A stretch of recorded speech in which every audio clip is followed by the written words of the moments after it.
अस्सलाम वालेकुम जी। आईफ़ोन 18 के बारे में, 18 प्रो मैक्स के बारे में जो है मुकम्मल तफ़सीलात आपके साथ शेयर करते हैं। एक तफ़सीली जो है एक कन्वर्सेशन है और आप उसको सुनें तो आपको आईफ़ोन 18 प्रो मैक्स के बारे में जो भी उसके अंदर चेंजिंग आ रही हैं, कब उसकी लॉन्चिंग है, क्या उसके अंदर तफ़सीलात हैं। अगर आप आईफ़ोन के शौकीन हैं और एक आईफ़ोन जनरेशन है तो चलें सुनते हैं। आज हमारे पास आईफोन 18 प्रो मैक्स के बारे में कुछ बहुत ही दिलचस्प तफसीलात हैं। ये एक तफसीली वीडियो से ली गई हैं, लेकिन ये सिर्फ नए फीचर्स की एक लिस्ट नहीं है। इन 8 तब्दीलियों को देखकर एक बड़ा सवाल ज़हन में आता है, क्या एप्पल अपने सारिफिन को बेहतर इंतखाब दे रहा है या फिर वो जानबूझकर प्रो और म्यारी मॉडल्स में इतना फ़र्क पैदा कर रहा है कि लोग महंगे फ़ोन खरीदने पर मजबूर हो जाएं? आज हम इसी सवाल के इर्द-गिर्द बात करेंगे। ये बिल्कुल सही नुक्ता है। ये सिर्फ एक फ़ोन की अपग्रेड नहीं, ये एप्पल की पूरी हिकमत अमरी में एक बड़ी तब्दीली का इशारा है। और इस तब्दीली को समझने के लिए हमें सबसे पहले इसकी बुनियाद को देखना होगा, यानी एप्पल का फ़ोन लॉन्च करने का तरीका, जो अब शायद हमेशा के लिए बदलने वाला है। ठीक है, तो आइए इसी से शुरू करते हैं। पहले तो एप्पल सितंबर में अपने सारे आईफोन्स एक साथ लॉन्च करता था, प्रो भी और बुनियादी मॉडल्स भी। लेकिन अब ऐसा नहीं होगा। सितंबर 2026 में सिर्फ महंगे मॉडल्स आएंगे, आईफोन 18 प्रो, 18 प्रो मैक्स और एप्पल का पहला फोल्डेबल फ़ोन। बिल्कुल।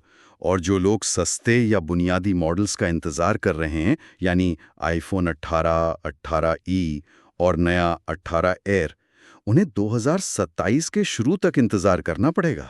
यानी अगर किसी ने आईफोन 17 एयर खरीदा है, तो उसे अपग्रेड करने के लिए तकरीबन 1.5 साल इंतजार करना होगा। ये तो बहुत लंबा अरसा है। जी, बहुत लंबा अरसा है। लेकिन इसके पीछे मंतिक क्या है? ये तो अपने ही सार्फिन को नाराज करने वाली बात लग रही है। बज़ाहिर ऐसा ही लगता है, लेकिन देखें, इसके पीछे एक बहुत गहरी मार्केटिंग की हिकमत अमली है। एप्पल अपनी मार्केट को दो हिस्सों में तकसीम कर रहा है। पहला हिस्सा उन लोगों का है जो टेक्नोलॉजी के शौकीन हैं और बेहतरीन चीज़ के लिए कोई भी कीमत देने को तैयार हैं। एप्पल सितंबर में प्रो मॉडल्स लॉन्च करके उनकी तवज्जो हासिल करेगा और महीनों तक मीडिया में सिर्फ उन्हीं बेहतरीन फ़ोन्स की धूम रहेगी। और फिर जब प्रो मॉडल्स की सेल उरूज पर पहुंच जाएगी, तब वो बुनियादी मॉडल्स लाएंगे। बिल्कुल। कुछ महीनों बाद जब प्रो मॉडल्स अपनी प्रेस्टीज कायम कर चुके होंगे, तब एप्पल उन लोगों के लिए सस्ते मॉडल्स पेश करेगा जो वैल्यू फॉर मनी चाहते हैं। इस तरह वो अपनी प्रीमियम शनाख्त को मुतासिर किए बगैर मार्केट के दूसरे हिस्से को भी अपनी तरफ खींच लेंगे। अच्छा, तो ये पूरी बहस के प्रो का असल मतलब क्या है, अब सिर्फ फीचर्स तक महदूद नहीं रही, बल्कि इसका ताल्लुक इससे भी है कि आप फ़ोन कब खरीदते हैं। और ये प्रो शनाख्त अब फ़ोन के डिज़ाइन में भी बहुत वाज़ेह तौर पर नज़र आ रही है। और यहाँ एक ऐसी तब्दीली है जो शायद बहुत से लोगों को पसंद ना आए। आप फ़ोन के वज़न और मोटाई की बात कर रही हैं, है ना? जी। आईफोन 18 प्रो मैक्स के बारे में कहा जा रहा है कि ये अब तक का सबसे मोटा और सबसे भारी आईफोन होगा।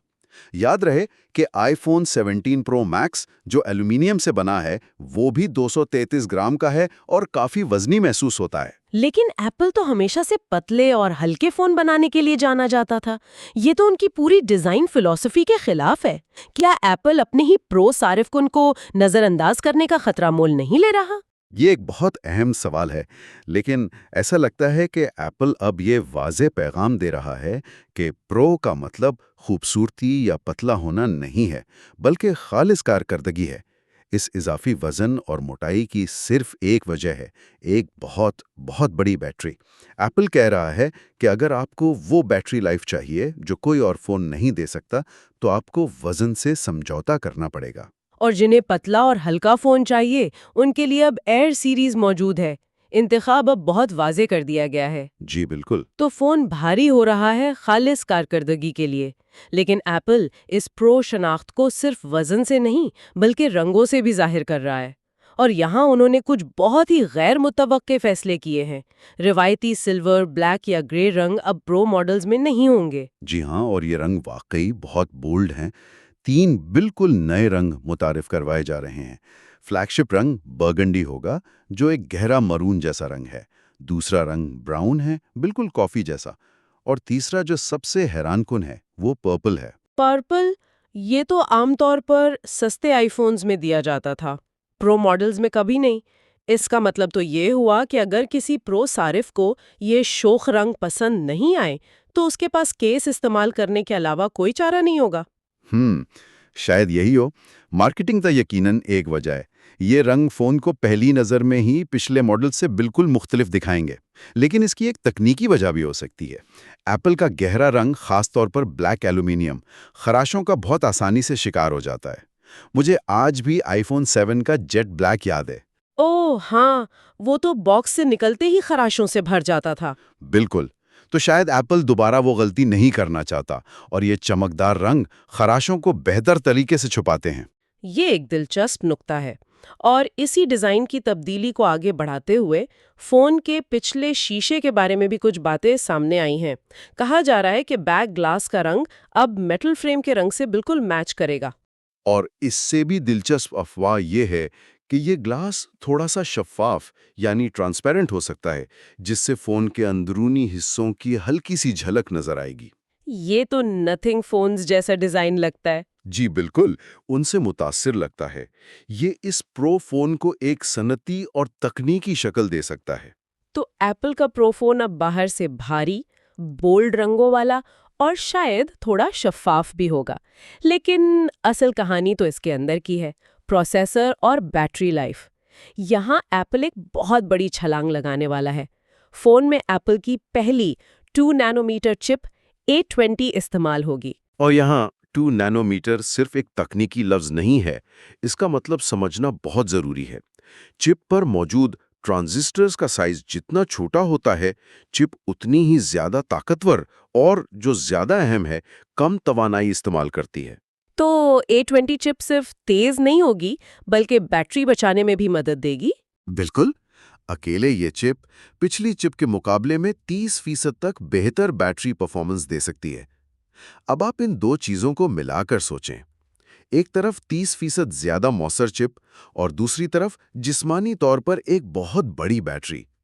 इन दोनों का मिलाप एक ऐसी बैटरी लाइफ दे सकता है जो हमने किसी आईफोन में पहले कभी नहीं देखी। बेमिसाल बैटरी लाइफ और ताकतवर प्रोसेसर, ये प्रो की तारीफ पर पूरा उतरता है।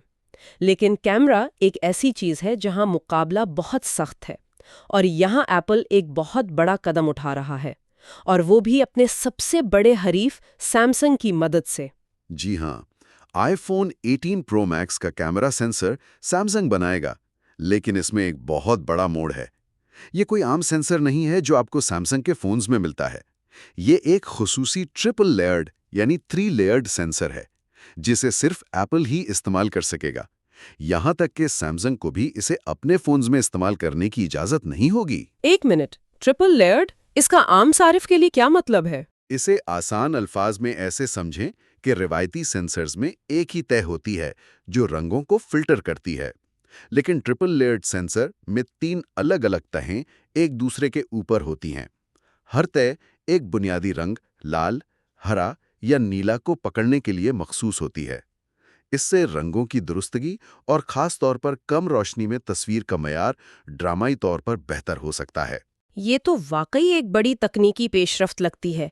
लेकिन सेंसर के अलावा भी कैमरे में एक और बड़ी तब्दीली आ रही है, वेरिएबल अपर्चर। बिल्कुल, और ये एक ऐसा फीचर है जो फोटोग्राफी पर बहुत गहरा असर डालेगा। अपर्चर वो सुराख है जिससे रोशनी अंदर जाती है। उसका नंबर जितना कम होता है, जैसे f1.4, सुराख उतना ही बड़ा होता है। जिससे कम रोशनी में बेहतरीन तस्वीर आती है और बैकग्राउंड धुंधला हो जाता है। जी, और जब ये नंबर बढ़ता है, जैसे f16, तो सुराख छोटा हो जाता है और तस्वीर में हर चीज बिल्कुल वाज़े और फोकस में होती है। तो वेरिएबल अपर्चर का मतलब है कि फोन उन दोनों के दरमियान अपनी मर्जी से स्विच कर सकेगा। जी हाँ, फोन खुद फैसला करेगा कि कब एक पोर्ट्रेट तस्वीर के लिए बैकग्राउंड को ब्लर करना है और कब एक ग्रुप फोटो के लिए पूरी तस्वीर को शार्प रखना है। ये खास तौर पर ग्रुप फोटोज के लिए गेम चेंजर है, जहां अक्सर पीछे खड़े लोगों के चेहरे ब्लर हो जाते हैं। लेकिन यहाँ एक सवाल पैदा होता है। ये टेक्नोलॉजी तो एंड्रॉयड फोन्स में, जैसे सैमसंग के S10 में, कई साल पहले आ चुकी है। तो क्या एप्पल यहाँ सिर्फ दूसरों की नकल कर रहा है? ये बिल्कुल दुरुस्त सवाल है। देखें, एप्पल अक्सर नई टेक्नोलॉजी ईजाद नहीं करता, लेकिन जब वो किसी टेक्नोलॉजी को अपनाता है तो उसे बहुत बेहतर तरीके से नाफिज करता है।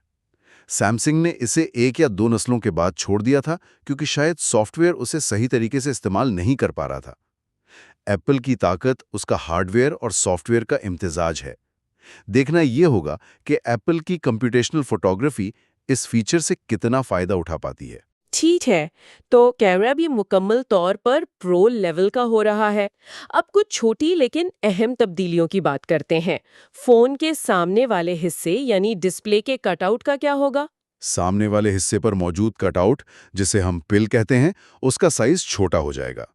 तकनीकी तौर पर एप्पल 3 अलग-अलग सुराखों वाले डिजाइन पर मुंतकिल हो रहा है, फेस आईडी, कैमरा और सेंसर्स के लिए। लेकिन आम इस्तेमाल में ये सिर्फ एक छोटी पिल की तरह ही नजर आएगा। अच्छा, और ये डिजाइन तो ऑनर के फ्लैगशिप फोन्स जैसा लगता है। जी हूबहू वैसा ही है। और आखिर में एक ऐसी तब्दीली है जो शायद एक फीचर को हटाने के बारे में है। कैमरा शटर के लिए दिया गया साइड बटन। जी, जो आईफोन 15 प्रो में मुतारिफ करवाया गया था, शायद आईफोन 18 से हटा दिया जाए। और इसकी वजह काफ़ी अमली और थोड़ी मायूस कुन भी है। वजह है इसकी मरम्मत। ये बटन जब खराब होता है तो इसे आसानी से ठीक नहीं किया जा सकता। एप्पल को इसे ठीक करने के लिए फ़ोन की पूरी बॉडी तब्दील करनी पड़ती है। ओह, तो ये तो बहुत महंगा काम है। जी, तो ऐसा लगता है कि एप्पल अपनी ही बनाई हुई एक मुश्किल से जान छुड़ाने के लिए इस मुफीद फीचर को ख़त्म कर रहा है। तो खुलासा ये है कि आईफोन 18 प्रो मैक्स की जो तस्वीर उभर रही है वो एक ऐसे फ़ोन की है जो किसी किस्म का समझौता नहीं करता। एक नई लॉन्च हिकमत अमली, एक भारी डिज़ाइन जो सिर्फ बैटरी लाइफ को तरजीह देता है, बोल्ड रंग और एक कैमरा और चिप जो टेक्नोलॉजी की हुदूद को छू रहे हैं। बिल्कुल, और ये हमें वापस हमारे इब्तिदाई सवाल पर लाता है। इन तमाम तब्दीलियों को एक साथ देखकर ये वाज़ेह हो जाता है कि एप्पल प्रो और मेयारी आईफोन्स के दरमियान एक बहुत गहरी लकीर खींच रहा है। तो आखिर में ये सारिफीन के लिए अच्छा है या बुरा? क्या ये वाज़ेह इंतखाब है या एक मजबूरी? और यही वो सवाल है जिस पर हमें गौर करना है। क्या एप्पल वाकई सारिफीन को बेहतर इंतखाब देने की कोशिश कर रहा है? ये कहकर के अगर आपको ये चाहिए तो प्रो लें, वरना मेयारी मॉडल आपके लिए बेहतरीन है। या फिर ये एक ऐसी होशियाराना हिकमत अमली है जिसके ज़रिए प्रो फीचर्स को इतना ज़रूरी और पुरकशिश बनाकर पेश किया जाए कि ज़्यादा से ज़्यादा लोग ये महसूस करें कि मेयारी मॉडल अब काफ़ी अच्छा नहीं रहा और उन्हें महंगा मॉडल खरीदने पर मजबूर होना पड़े। इस सवाल का जवाब ही आने वाले सालों में एप्पल की कामयाबी या नाकामी का तयन करेगा। जी, तो आपने देखा है कि तफसीली तौर पे आपके साथ एक कन्वर्सेशन शेयर की है कि एप्पल आईफोन 18 प्रो मैक्स जो है वो नया आने वाला है और उसके अंदर क्या तब्दीलियाँ होंगी। मज़ीद आने वाले गैजेट्स के लिए हमारी इस वीडियो को लाइक कर दें और चैनल को सब्सक्राइब करें। बहुत शुक्रिया।